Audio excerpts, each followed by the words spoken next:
তুমি সত্য বলবা। তোমার সত্যটাকে মিথ্যা প্রমাণিত করার জন্য হাজারটা উকিল তোমার পিছনে লাগবে, তোমার সাথে জেরা করবে কিভাবে এটাকে মিথ্যা প্রমাণিত করতে পারবে।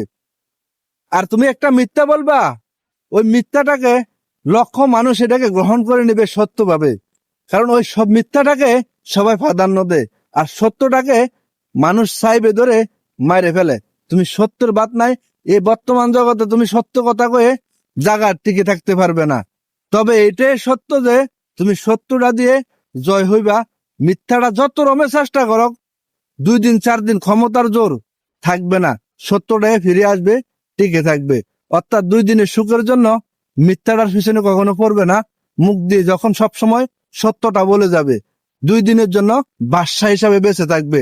কখনো শিয়ালের মতো সিপাই সিপাই লুকে লুকে বেঁচে থাকো না। এটাই হচ্ছে বাস্তবতা। এটাকে বলে সিংহভাগ পুরুষ। পুরুষের মতো বেঁচে থাকো, কখনো শিয়ালের মতো বেঁচে থাকবে না। আমি এই কথাটাই বলে গেলাম, সবসময় সত্যটা বলে যাবা।